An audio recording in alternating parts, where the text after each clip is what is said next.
हिमाचल में अब अगर घर बनाना है तो इससे पूर्व लोगों को पंचायतों की अनुमति लेनी होगी। दरअसल बता दें कि अब लोगों को अपने घर का जो नक्शा है उसे बनाने के लिए पहले टीसीपी विभाग की तर्ज पर वहां से अनुमति लेनी होगी।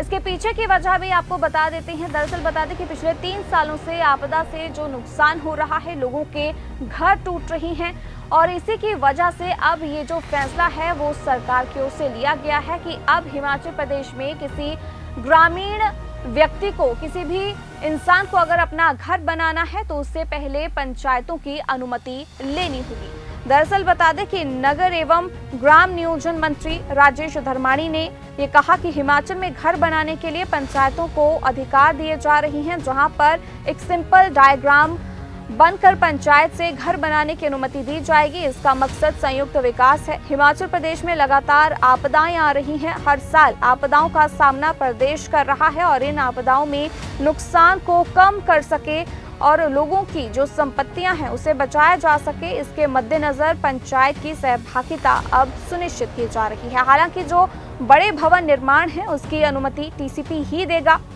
600 स्क्वायर मीटर से ऊपर जितने भी निर्माण कार्य होंगे इसकी अनुमति टीसीपी से ही लेनी पड़ेगी। बता दें कि तकनीकी शिक्षा मंत्री ने भाजपा नेताओं को जीएसटी के स्लैब कम करने पर श्रेय लेने के बजाय देश की जनता से माफी मांगने की नसीहत दी है। उन्होंने कहा कि जीएसटी स्लैब में कम होने से लोगों को काफी फायदा होगा, लेकिन कांग्रेस पार्टी और राहुल गांधी शुरू से ही इस टैक्स का विरोध कर रहे थे और इसे गब्बर सिंह टैक्स भी कह रहे थे और इसके सरलीकरण करने की मांग कर रहे थे। वहीं अब भाजपा इसका श्रेय लेने का काम कर रही है, लेकिन उन्हें देश से माफी मांगनी चाहिए जो 2017 से 2025 तक अतिरिक्त टैक्स लेकर देश के लोगों का शोषण किया है। लोगों को सुविधा घर के नज़दीक मिल सके और उनकी ज़्यादा परेशानी उनको ना हो, इसके लिए जो पंचायतों को ही हम अधिकार दे रहे हैं, जो टीसीपी के पास अधिकार थे, वो सिंपल लाइन डायग्राम बना के जो है वहाँ पे दें।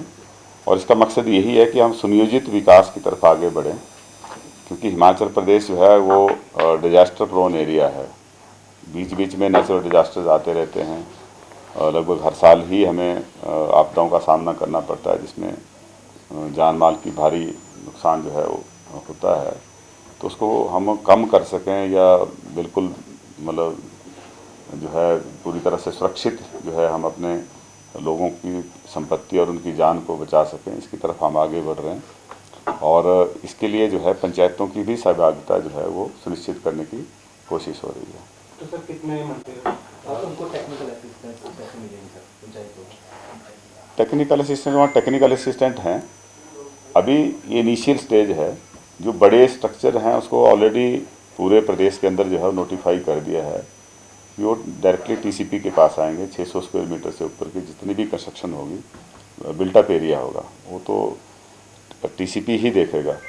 और अगर कोई 1000 स्क्वायर मीटर का प्लॉट खरीदता है, इसमें जो जिनके पास पैतृक संपत्ति है उनको एग्जम्प्ट किया है, लेकिन जो अगर कोई नई परचेज होती है जिसमें प्लॉट एरिया जो है 1000 स्क्वायर मीटर से ज़्यादा है, तो वो भी टीसीपी के दायरे में आएंगे। और जिनके पास एंसेस्ट्रल प्रॉपर्टी है उसमें भी अगर 1000 स्क्वायर मीटर से ज़्यादा का एरिया जो है वो कंस्ट्रक्शन में लाते हैं, तो वो भी टीसीपी का गाइडलाइन जो हमको फॉलो करनी पड़ेगी। कब से तैयारी कर रहा है ये अतिशीघ्र जितना हमारी कोशिश है कि उसको जल्दी से जल्दी लागू किया जाए, ताकि लोगों की जान माल की जो है रक्षा की जा सके। ये फैसला आपदा को देखते लिया गया है, जो 2023 और 25 के जैसे उदाहरण है? स्वाभाविक है। वैसे हम लोग बहुत पीछे हैं। पिछले दिनों मैं लंदन गया था तो वहाँ देखा मैं एक रीजेंट स्ट्रीट है, उनका अलग एक्ट है, रीजेंट स्ट्रीट एक्ट 1813 1813 का। एक पर्टिकुलरली एक स्ट्रीट को रेगुलेट करने के लिए, वहाँ पे कंस्ट्रक्शन रेगुलेट हो सके, उसको स्ट्रक्चरली सेफ बनाया जा सके और हर तरह की सुविधाएं जो है सुनिश्चित की जाए, तो 1813 में उन्होंने बना दिया। तो हम पीछे हैं बहुत, और इसकी वजह से हमें बहुत ज़्यादा जो है वो आज तक नुकसान झेलना पड़ा है। उस नुकसान को कैसे कम करना है, इसकी तरफ एक कदम उठाए गए। सर जयराम जी ने कल बात कही है, निश्चित तौर पे जीएसटी के जो सुधार हैं, जीएसटी जो स्ट्रक्चरल रैशनलाइजेशन की है, इसमें लोगों को फ़ायदा मिलेगा लेकिन कांग्रेस पार्टी और हमारे नेता राहुल गांधी जी इसको शुरू से इसका विरोध कर रहे थे। वो तो इसको गब्बर सिंह टैक्स बोलते थे कि इस गब्बर सिंह टैक्स को जो है वो इसका सरलीकरण किया जाए, इसके स्लैब्स कम किए जाएं, और अगर उसका भाजपा आज की डेट में श्रेय लेने की कोशिश करती है तो देशवासियों से उनको माफ़ी भी मांगनी पड़ेगी। जो 2017 से लेकर 2025 तक जो उन्होंने जो एक्स्ट्रा लोगों का शोषण किया है उसके लिए वो माफ़ी भी मांगें। तो दोनों चीज़ें नहीं हो सकती कि आप 17 से 25 तक जो है वो विपक्ष की मांग को पूरी तरह से अनसुना करते रहे और अब जो है उसका श्रेय लेने के लिए जो है पूरा प्रचार तंत्र जो है अपने उस पर लगा रखा है। तो अगर आप श्रेय लेते हैं तो उसकी जिम्मेवारी भी लो जो आपने हायर टैक्स की वजह से लोगों का शोषण किया है। सर, कंगना